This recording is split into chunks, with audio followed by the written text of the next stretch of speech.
All right. Hello and welcome to the Middle East Forum's webinar series, Israel Insider with Mr. Ashley Perry.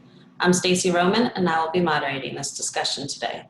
We're pleased to have Mr. Ashley Perry, advisor to the Middle East Forum's Israel office, join us here each Wednesday at 3 p.m. Eastern to update us on all the events going on in Israel. Mr. Perry will be giving us a briefing on current Israeli affairs for 10 to 15 minutes, then open it up for questions. Should you wish to ask a question, please use the Q&A box located at the bottom of your screen. We will do our best to get to all questions, but we have many participants on this webinar, so I apologize in advance if we do not get to yours today. And now, with no further ado, I will turn the discussion over to Mr. Ashley Perry. Hi, thank you. Good evening from Israel. It's been a few weeks since we last did this, so there's a lot to catch up on. And rather than focusing on one issue tonight, I thought I'd just go through a few different issues facing Israel, challenges over the last few weeks, or especially in the last few days, and then open it up to your questions to wherever you want to focus on. So let's start on our northern border in news, I think it was 8 days ago now, that really captured the international attention, the explosion in Lebanon, in Beirut. That had a massive, obviously, effect in Lebanon, but it also had an effect in Israel. Up until that moment, there was a lot of tension on the northern border between Israel and Hezbollah. There was a small raid Hezbollah unit across the border, which was repelled by the Israeli army.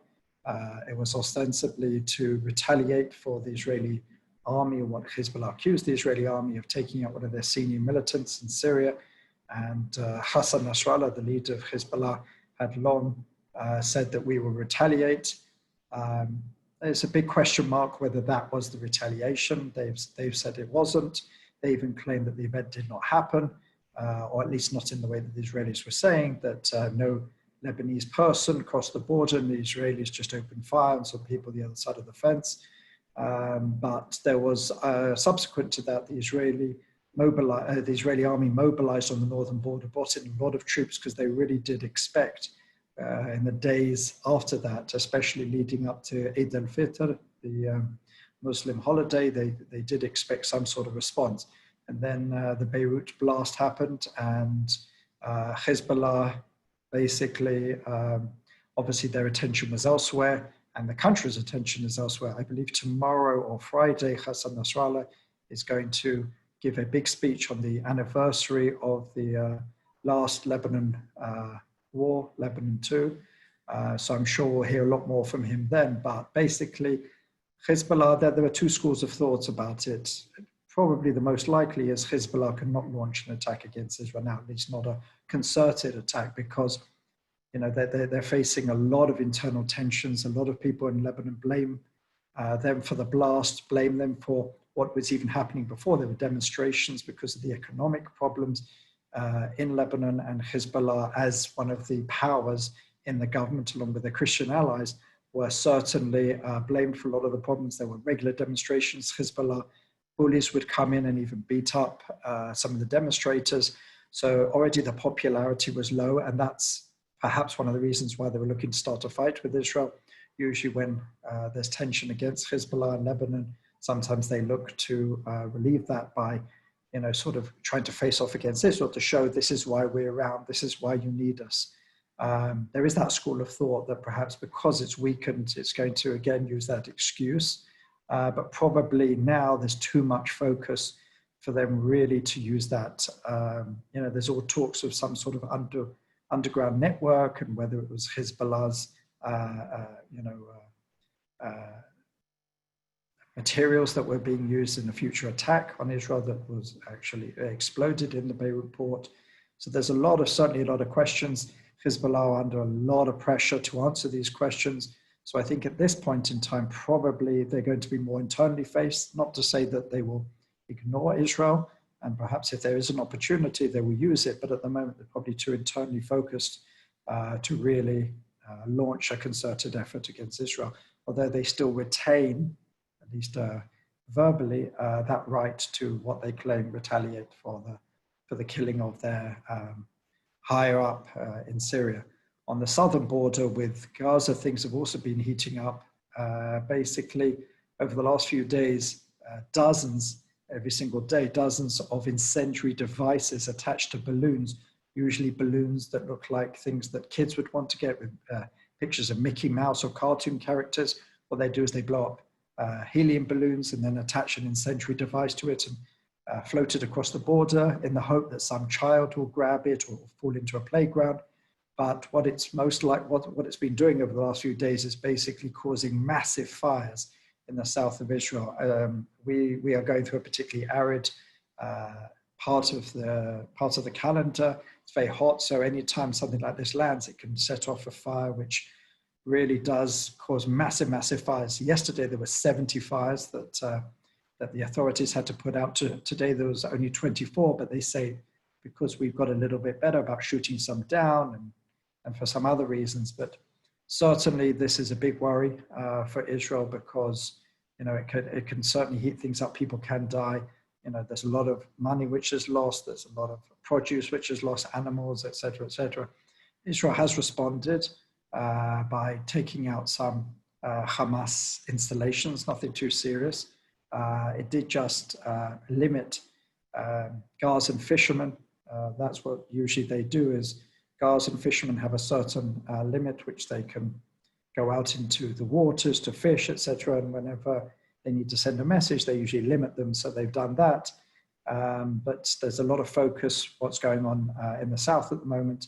There is this idea that Hamas certainly are in a bit of financial trouble.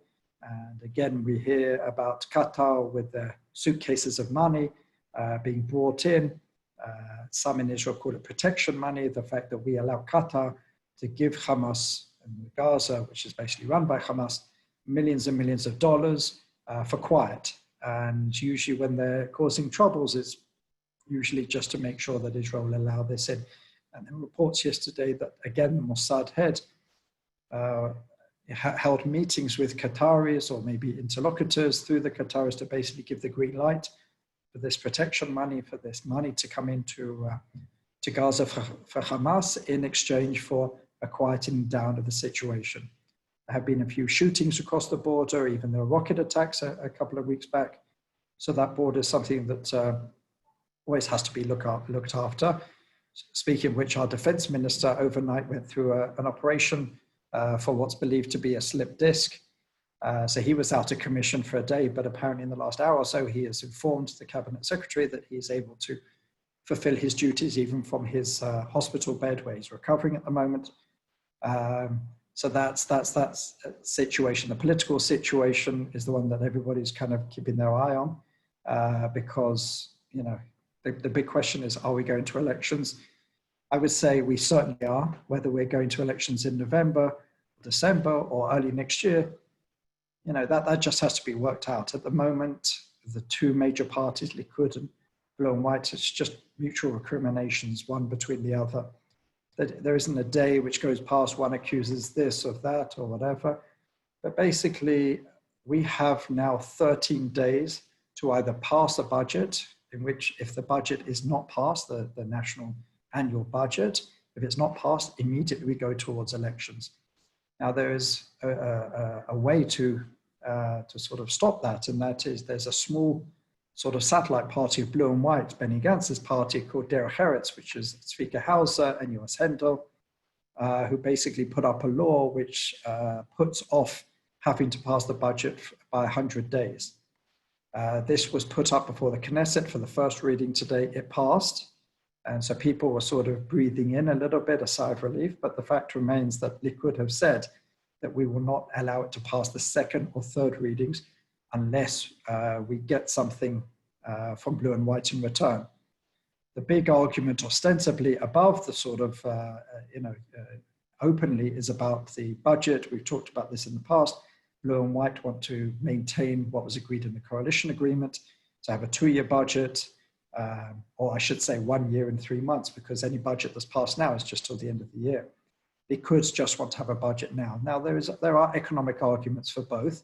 Probably most economists would side with Blue and White, and they do. But what's going on far beyond that is the Likud is not just seeking or flexing its muscles about the budget. It's probably that's largely an excuse. What they want is to ensure that under any deal remarkably, the coalition agreement is being opened up again months after it was signed, sealed, and delivered. And basically, Likud want more assurances that when Prime Minister Netanyahu, if Prime Minister Netanyahu hands over his office to Benny Gantz, who's the ultimate Prime Minister next year, if the Supreme Court disallows Netanyahu to hold the position of alternate Prime Minister and maybe another minister, because someone, according to Israeli law, someone who is under such serious indictments cannot serve as minister. Prime Minister, there was a ruling which says he's allowed to, but the moment that he no longer becomes the Prime Minister, there is a worry that the Supreme Court will disbar him from holding any other office. So they want to open that back up, and they want to open another few, but basically mostly to do with Netanyahu's legal woes, but trying to frame it as an economic issue, as something to do with the coronavirus, and there's a need to push forward with these things. But the fact is, for a government that was supposed to focus just on coronavirus and its attendant economic issues, they've been certainly focused on so many other different things. And the coronavirus certainly came back to Israel in the second wave, although things have stabilized a little bit and even are starting to go down. But the big question is what's going to happen in the next couple of weeks. Tomorrow there is a discussion, or there was a discussion today and it will carry on tomorrow, about whether Israelis will now be able to travel for the first time abroad, and maybe even some foreigners allowed into Israel, because up until this point only Israelis have been allowed into Israel with certain exceptions. But tomorrow they're going to release a list of countries, green countries, which you'll be able to travel to and from without having to isolate for 14 days when you return. There's also, in 3 weeks, our kids will be back in school. Whether that's going to happen or not, that's a big question mark, because the numbers are still pretty high. There is talk of lockdown, another lockdown, but at the moment, the coronavirus coordinator, the coronavirus czar, Ronnie Gamzu, is someone who's very much against lockdowns, is trying to prevent it. There's a lot of pressure on him from within the government to call for a lockdown, but at the moment he is resisting it. He said this is the last tool that we should use, and they're trying to do all sorts of things to try and prevent another lockdown. His claim is that if there's another lockdown, another 500,000 Israelis will become unemployed, and obviously that is a massive problem for the economy, to try and get people back into work rather than put more people out of work. So it's certainly something that we'll be watching over the coming days. And with that, I'm happy to open up for questions. All right, well, first off, welcome back. Our viewers certainly missed you. So the first one is, are the demonstrations and outrage in Beirut spreading to the rest of Lebanon? And how is Hezbollah weathering the storm? I know you talked about the popularity going down, but aside from that. Well, I mean, my personal belief, again, I'm not a security expert, I'm not an expert in Lebanon, but I think Hezbollah will weather it, just because they do have, the way Lebanese politics works is there's 4 different communities and they each have representation. The Shia community has, which is obviously largely, not totally, largely loyal to Hezbollah and some of its satellite organizations. So there's a very strong power base there. And Iran is obviously playing a role here. And Hezbollah, as many terrorist organizations do these days, they certainly have a social welfare part to what they do, as well as a political and a military arm. They have a social welfare. And there are many, many Lebanese people who are dependent on Hezbollah. They have their own hospitals, they have their own sort of social welfare system, et cetera, et cetera. So I think it's a little bit too ground in for it to really be threatened. Certainly there is a lot of anger, and it probably has to take a step backwards and talk the right language at this point, but it's still the power broker in Lebanon. Things could change, but again, it's a country which is very split ethnically, religiously, and Hezbollah is, it sees to a population which is just growing, the Shiite population, whereas other communities, like the Christian community and the Jewish community, is largely shrinking. So I don't see Hezbollah as being completely threatened, but there's certainly a lot more anger on the streets around Lebanon. We can see that with the demonstrations, even before the blast of the demonstrations. where Hezbollah was certainly a target for the demonstrators. Now it's been heightened. We did see an image of Hassan Nasrallah with a noose around his neck, an effigy, just shows the sort of the anger. But again, they still have a very, very strong base, and I don't think they're about to lose that anytime soon. Thank you. So for the balloons coming in, one is where is the helium coming from if the border is sealed pretty well and all this stuff is getting checked? And also, is there any sort of technical or military solution? Well, I don't know exactly how they're getting the helium. I don't know how you create helium. Maybe there's a way you can create it locally. There's been a lot of discussions over the years about dual use items. Perhaps helium is one of them. Perhaps it can be used for many other different things, maybe medical and otherwise, which Israel will not stop. I just don't know enough about the compound itself to speculate on that. As far as Israel's response, there is a new system, a laser system, which can shoot it down. But you can imagine, first of all, it's quite a long border with Gaza, so it'd be very, very difficult to have this laser system all the way through. And again, a laser system to take down a few basic balloons with some incendiary device. Again, it's something which Israel has to deal with, but you can imagine the cost and the enormity of the system to deal with something relatively basic. And the question is, if we stop the balloons, what's the next thing? You know, the Hamas are pretty innovative. They come up with new responses, and they play on the fact that we are a very high-tech nation. We come up with innovations and inventions, but these are cost of millions, tens of millions, hundreds of millions of dollars, maybe even billions in the case of Iron Dome. And Hamas, its rockets, its balloons, et cetera, cost, I mean, how much does it cost for a couple of balloons, a bit of helium and an incendiary device? Probably a few tens of dollars. So it's a very, very difficult threat to face. It's not the most lethal threat. I don't think there's been anyone who has died from these balloons, although I think there have been some children who were injured early on. Now today, most children in the border area, whether it's Sderot or other towns in kibbutzim there, have been taught not to touch balloons. In fact, even in other parts of the country, because they do, if the wind is right, they can actually float quite far. Kids around the country now know if you see balloons in the air, you don't touch them. So it is a threat, and it's something that Israel has to deal with. But as you can imagine, it's a very, very difficult challenge to deal with because of its low-tech nature. Thank you for that. So Biden recently said his choice for vice president. And what is the reaction from Israel and Harris? Well, she's relatively well known in Israel, and I think from an Israeli point of view, again, I'm not going to talk about domestic politics or get it weighed into the whole elections in America, but from an Israel point of view, she is a known quantity. She is someone who's seen as a centrist on the Democratic side, someone who has come out against BDS, someone who sees the Israel-US relationship importantly.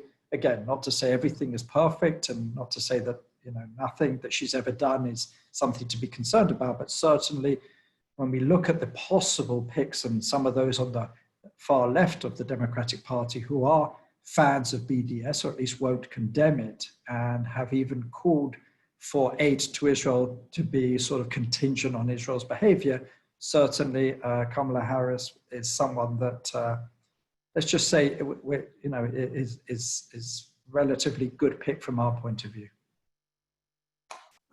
That's good to know. Thank you.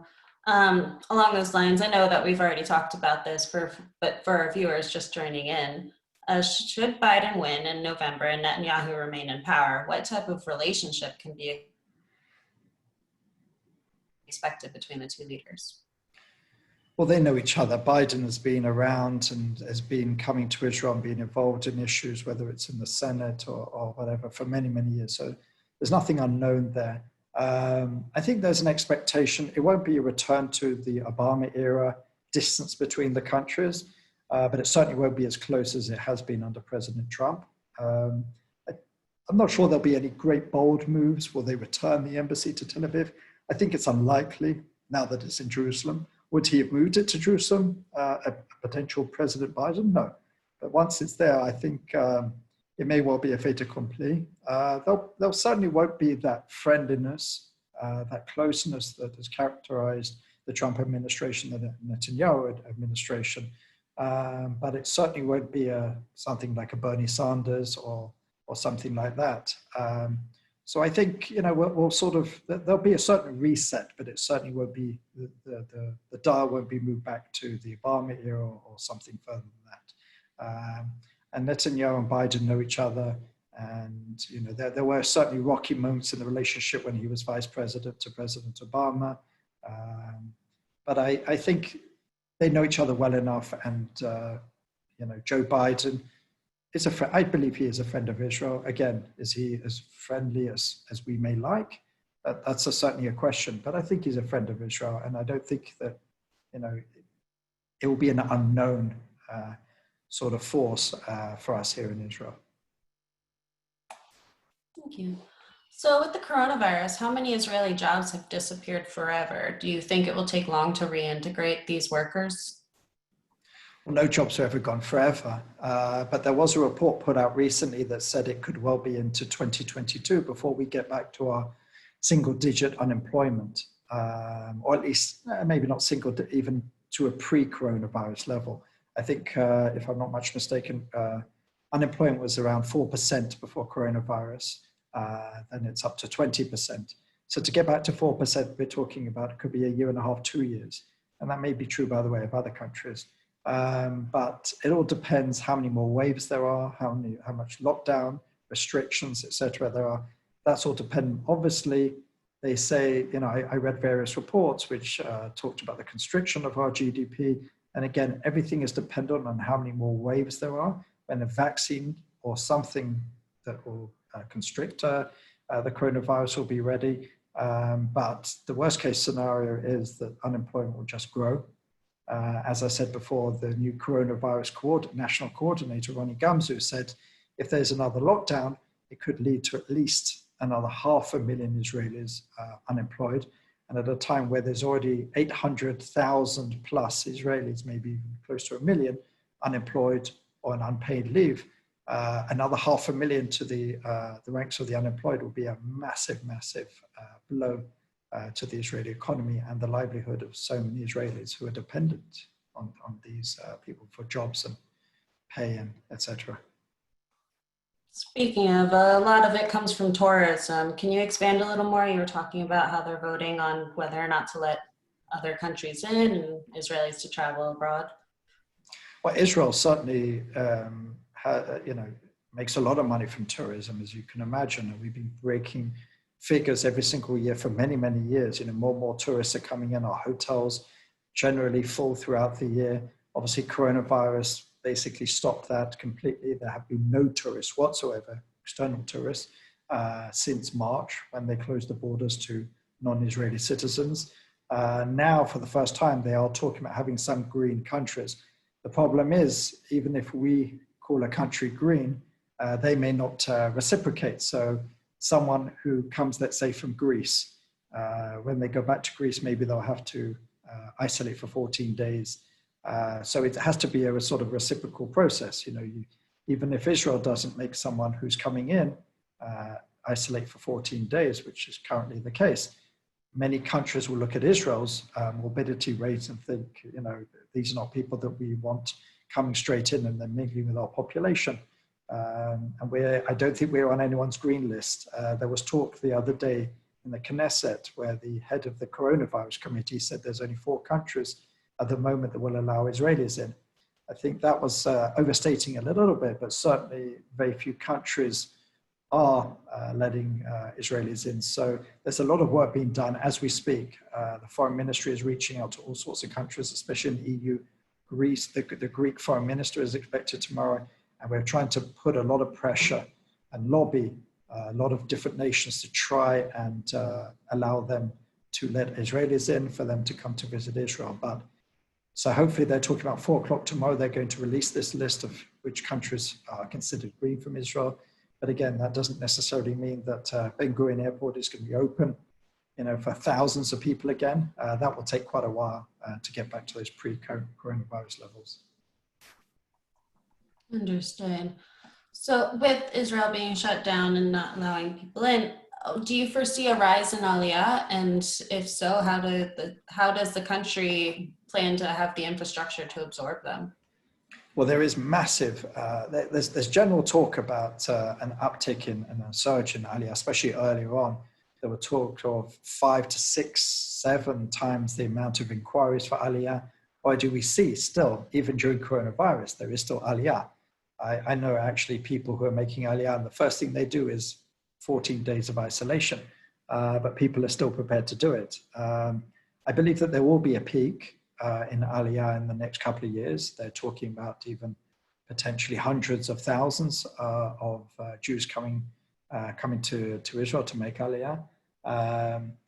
So there's a lot of talk in the Knesset. There are certain budgets being distributed to try and entice this, and also to allow for greater absorption, because Israel gives a very generous package to immigrants to Israel to absorb them, to allow them to have a future, a secure future, et cetera, et cetera. So it's something which is being discussed at the moment, and the Aliyah, the immigrant absorption minister, is certainly fighting for greater budgets, and she's the new one is pretty well liked, and the Jewish Agency together with her are really preparing for a great surge in Aliyah over the next couple of years. Thank you. How has Gaza done so far with regard to the COVID? Is there relative isolation? Yes, largely. There hasn't been that many cases, largely because there aren't so many places Gazans can go, obviously. Egypt only just reopened their border, and obviously the border with Israel is only open for exceptional circumstances, and very few people travel through it, some journalists, some aid workers, et cetera, et cetera. So as you can imagine, there are very, very few cases in Gaza. In the West Bank, there's a lot more. And the Palestinian Authority has certainly also taken relatively draconian steps to try and stem that flow by shutting down whole villages and cities at times to try and stem that flow. But again, we're not talking about massive, massive amounts, but according to the percentage of the population, they certainly still see a worry in it. And because the Israeli and the West Bank West Bank Palestinian populations are relatively integrated, there is still that threat from either community to spread it to the other. So with the elections, do you think that Netanyahu will be making those concessions to get the budget extension passed? Well, it's actually the concessions are from the other side. Netanyahu is asking for the concessions. I believe he'll get some of them. One of them is that according to the coalition agreement, there'll be a professional body that will choose future Supreme Court justices, or not Supreme Court, but high-level picks in the judicial world, moving it away from a politically oriented. Netanyahu and the Likud are seeking to return to that. I think that's going to be a sticking point. Some of the other things I think they may well compromise on, but Blue and White ran on having a more professional, a separation between the judiciary and the political level. So to suddenly go back on that, I think that'll be probably one of the most difficult things for them to do. It just depends how much Likud are willing to give up on their side. There are a lot of commentators, probably most of the commentators in Israel, who said that Netanyahu has already decided to go to elections one way or another. And it's just a matter of trying to put Blue and White into a corner so that they don't look like they're taking the blame. At the moment, the people in a large majority blame Netanyahu if there will be elections, I think by 2-1 over Gantz at this point. So it's certainly something that Netanyahu has to keep in mind, that he, again, according to these commentators, that he does want to go to elections, but he doesn't want to be seen as the person going to elections. So that's the kind of the fight at the moment. All right, well, unfortunately, we've come to the close of our webinar. Thank you again for taking the time to update us this week. On Friday at 1 p.m. Eastern, we'll have Sam Westrop here discussing more trouble for Islamic relief. Please be sure to join us for that. And thank you all again for joining us, and I hope you have a wonderful day. Thank you. Glad you're back.